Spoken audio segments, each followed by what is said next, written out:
Welcome. We'll now hear from the NATO Secretary General, Mark Rutte. Yes, good afternoon. We ran a little bit late, so thank you for waiting. Today we concluded 2 busy days of meetings with NATO defense ministers and our close partners. Strengthening our deterrence and defense is this alliance's top priority, because keeping our 1 billion people safe is NATO's most sacred duty. And that is why we are ramping up our defense industrial capacity, strengthening our supply chains, investing in new defense capabilities, and harnessing new technologies. We are manufacturing new ships, combat vehicles and jets, and producing more ammunition and artillery.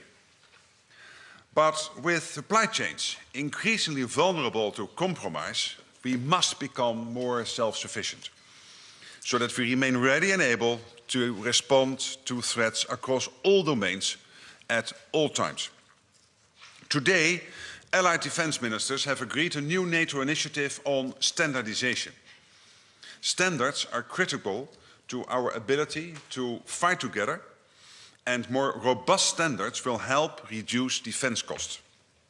As part of this initiative, we will be speeding up the development of NATO standards, enhancing their implementation rate and expanding their scope to include new innovative military capabilities.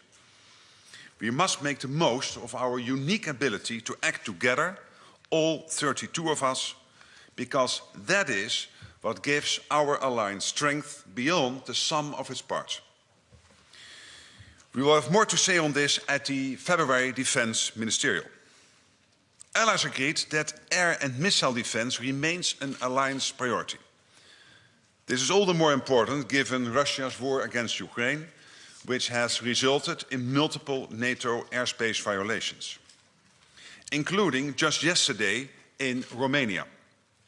Let me express NATO's solidarity with Romania and also commend the Romanian authorities and SACEUR for their quick and effective response to this incident. We will continue to increase surveillance, exchange information, and coordinate individual and collective responses. We have also recently significantly increased our presence on NATO's eastern flank and strengthened NATO's air policing mission. Allies plan to acquire thousands of air defense and artillery systems and many hundreds of modern combat aircraft, mostly 5th generation F-35s. Allies are buying 1,000 Patriot missiles to refill their stocks. Earlier this month, air, maritime and land forces from 12 allied nations gathered in Greece to exercise sophisticated high-end air defense tactics as part of NATO's new exercise, Ramstein Flag 24. And the new Aegis Ashore missile defense base in Poland boosts our ability to defend against the growing global threat of ballistic missiles. Russia remains the most significant and direct threat to the security of the Allies. And Putin is resorting to increasingly irresponsible rhetoric. Moscow may be loud, but NATO is strong. In a more uncertain world, it is vital that we continue to modernize our capabilities and exercise together to keep our conventional and nuclear forces strong. Just this Monday, NATO's annual nuclear exercise, Steadfast Noon, began with more than 60 aircraft taking part in training flights. These are routine, recurrent exercises far from Russia's borders that do not involve live weapons. The fundamental purpose of NATO's nuclear capability is to preserve peace, prevent coercion, and deter aggression. Today, at the meeting, we also discussed NATO's operations in the Western Balkans and Iraq. In Kosovo, allies continue to work together to ensure our KFOR mission has the forces and resources it needs to maintain a safe and secure environment for all. In the Middle East, NATO mission Iraq continues to be an important contributor to stability. to ensure that Iraqi security forces are able to fight terrorist groups and provide a safe environment for Iraq's economy and society to prosper.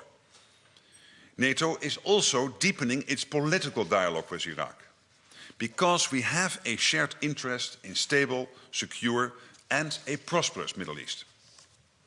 On Ukraine, as you know, we are establishing NATO security assistance and training for Ukraine, and we expect this command to become fully operational in the coming month.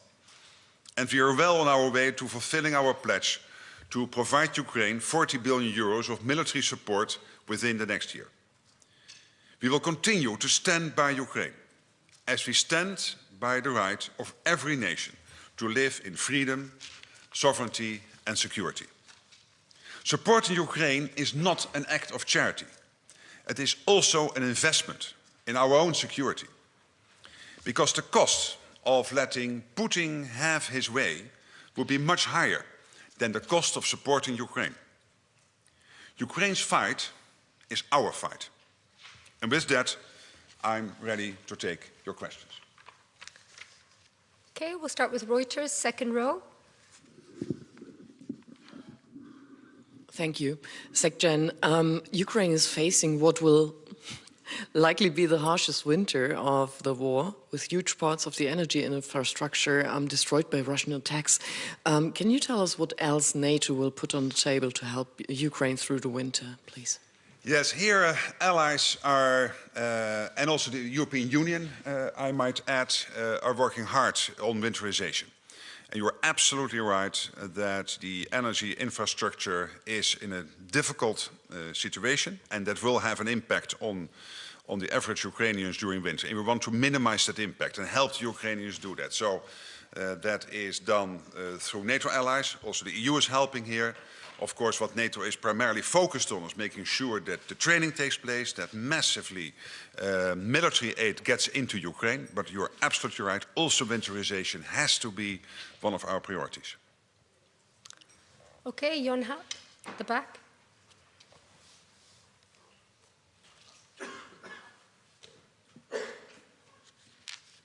Thank you, Binna from Yonhap News Agency. Secretary General, the South Korean spy agency today announced that North Korea has decided to send large-scale troops to Russia, and including special forces.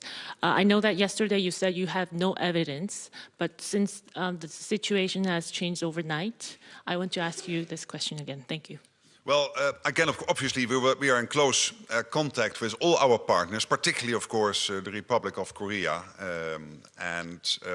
Yesterday, we have been meeting here with the 4 IP4 partners, including Australia, New Zealand, Japan, and Korea. So we will certainly have that conversation with them to get all the evidence on the table. So at this moment, our official position is that we cannot confirm reports that North Koreans are actively now, as soldiers, engaged in the war effort. But this, of course, might change. And anyway, even if North Korea is not physically there at the battlefield, then still they are helping to fuel Russia's war of aggression against Ukraine in every way they can, and together with others like Iran. China is playing a role here, obviously, and of course Russia itself. Okay, we'll go to Interfax. Third row. Interfax, Ukraine. Thank you so much. Question regarding yesterday NATO-Ukraine Council. As I do understand, it was first discussion regarding Zelensky victory plan with first point as an invitation to NATO membership. So I would like to know how this discussion went, what kind of temperature was in the room. Somebody said yes, somebody say let's wait, and what will happen next? Thank you. Yes, I must say that the main focus on the discussion was to get massive military aid into Ukraine from, of course, the armed forces here in the West, so allies providing that military aid to Ukraine. We have seen the announcement yesterday, Australia, the US, so very recently, but Germany a couple of days before, and many other allies still providing massive aid into Ukraine, and that will continue. And as I said yesterday, Vladimir Vladimirovich Putin would be wrongly advised thinking that we will give up on this. No, we will continue doing this as long as is necessary. And that was the main focus of the debate last night. Obviously, we all know that Ukraine will become a member of NATO. So the question is exactly when and when the invitation will take place. But that was not the main issue of the debate last night. Okay, we'll go to NPR, fourth row.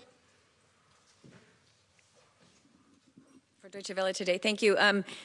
Mr. Secretary General Terry Schultz, yesterday there had not yet been confirmation of the death of the Hamas leader. Today that has happened. You spoke about terrorism in your opening remarks. This is a big concern for NATO. Has there been an assessment as to how this death will impact the fight for terrorism that could very well affect NATO allies, if not the alliance's own efforts? What is your assessment of the Well, let's not forget that this man was instrumental, basically the main architect behind the attack, the terrorist attack of Hamas on Israel on the 7th of October 2023, which cost 1,200, 1,300 people their lives, which was a full terrorist onslaught attack on Israel. So, as I said yesterday, I will not personally miss him. Obviously, there is the wider question of terrorism. NATO is, of course, vigilant in making sure that the alliance stays safe, and terrorism is a particular point of attention for the alliance. We are not involved as an alliance in the Middle East. Obviously, we take a careful look at what is happening because of our NATO mission in Iraq, but that is not playing a role there in the fighting taking place now, let's say Israel and Gaza and Lebanon. But still, we want our troops to be safe, so that is a particular point of concern. So in that sense we are. And our allies, obviously, are on a day-to-day basis navigating the crisis. But again, NATO itself is not playing a role there. Okay, we'll go to Fuji TV, please. Thank you very much. Fuji Television Japan, Yamagishi. Two questions about the IP4. Yesterday, the Japanese minister shared and introduced about the situation around Taiwan, about the Chinese military exercises. Hearing this, what is the message that NATO is sending to the region or to the specific countries? And secondly, what are your plans for the next steps with the IP4? Are you planning to invite the leaders of the countries? Please share your plans. Thank you.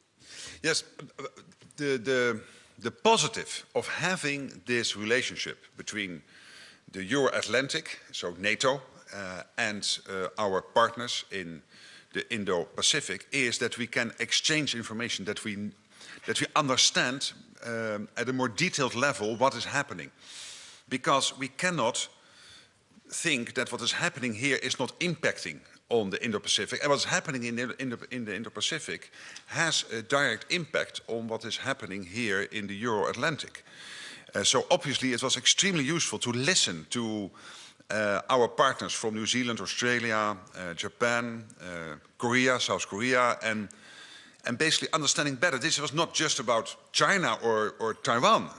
This was about all the developments in the region playing out, including what is happening now with North Korea, which was a particular focus, of course, of the Korean representative yesterday.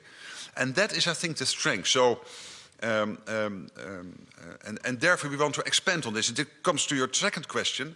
I think the positive here is that the meeting was the message. The fact that the leaders were coming was the message itself. And now increasingly, we are moving beyond that, and we are getting to the content part.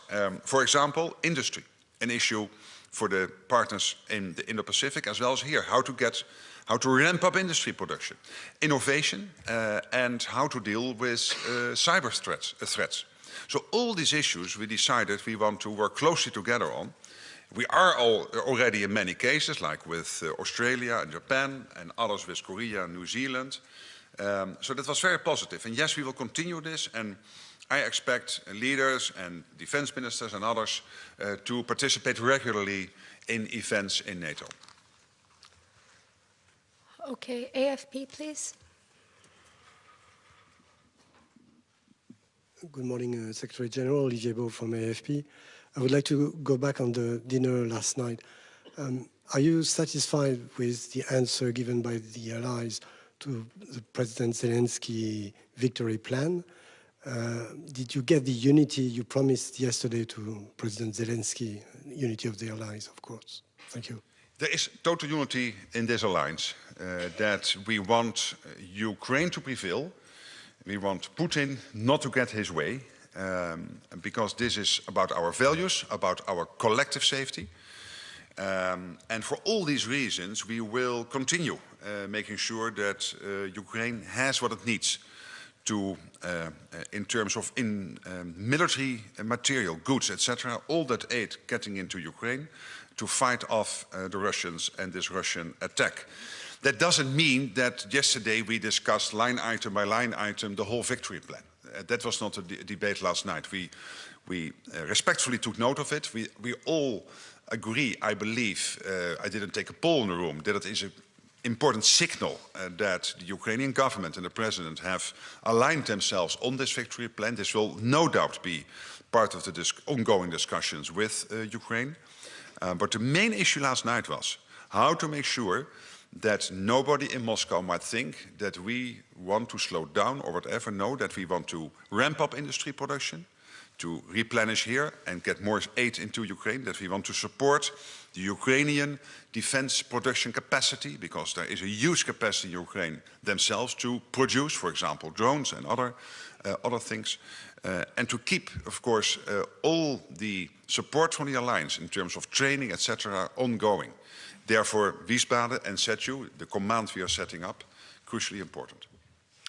Okay, over to Swedish radio, next to AFP. Mr. Secretary General, why not give Ukraine invitee status as a future NATO member comparing with Sweden and Finland? And I even asked you yesterday morning about Middle East. Could the killing of Sinwar lead to something more worse or better in the context of the NATO member state? Yeah, on your second question, we follow, of course, the developments in the Middle East extremely careful. And we are highly worried about the loss of life, and not about this one gentleman, because there I cannot feel sorry for him, but of course the many people losing their lives at this moment in Gaza, in Israel, in Lebanon is heartbreaking. And therefore allies, as I said before, they are trying to do whatever they can to navigate this crisis. But NATO is not part of what is ongoing now in the Middle East. We are a transatlantic alliance, and as Jens Stoltenberg said before, we cannot solve every problem in the world. We really have to concentrate on the things we are working on. And through our mission in Iraq, of course, we are in the region, and we are very much looking at the safety of our troops there and their ability to be effective in supporting the Iraqi government in building up their defense capability, etc. On the other question, as I said before, Ukraine will be member of NATO, and I will applaud that day. And obviously, including what she said in Washington, the irreversible path to membership, which was a considerable increase in language, in signaling to the Ukrainian people that their future will be in NATO. There will be the discussion amongst allies and with Ukraine on the path towards NATO. But when you look at what is happening practically, the interoperability, JTAC being set up in Poland, which will help with the interoperability between Ukraine and NATO. The bilateral security agreements of many allies helping Ukraine on their path to NATO membership. The 40 billion pledge, the setting up of the command in Wiesbaden. This all collectively constitutes, yes, a sort of pathway, a bridge to membership. So that leaves only the question, which still politically is an important question, and for many other reasons, of the exact step-by-step approach towards membership. And that is something we are ongoingly debating, of course, also amongst ourselves. Okay, I'll give a final question to TVR Moldova at the back there. Thank you, Karina Romisher, TVR Moldova, Republic of Moldova. Secretary General, in light of Moldova's October 20th referendum on EU accession and regional security concern, what steps is NATO considering to enhance defense in Eastern Europe, especially in the Republic of Moldova? Thank yes, you. of course, we are working closely with Maya Sandu's government. Can I personally applaud her leadership of what she is doing and trying to build a stable democracy in Moldova, which is able also to protect against all the particularly hybrid interference which is taking place from Russia. Hybrid interference, including Moldova, we see with all allies, but also with Moldova. Russia clearly has a goal here, which is to somehow derail Moldova's pro-European trajectory. And we are helping them in every way we can in building their defense capabilities, helping them in countering disinformation campaigns and everything else to make sure that they are as strong as possible to counter this and that free elections can take place and that Moldova can develop as a free society, which I really wish for you will happen. Thank you very much. Thank you. Thank you. Have a great weekend.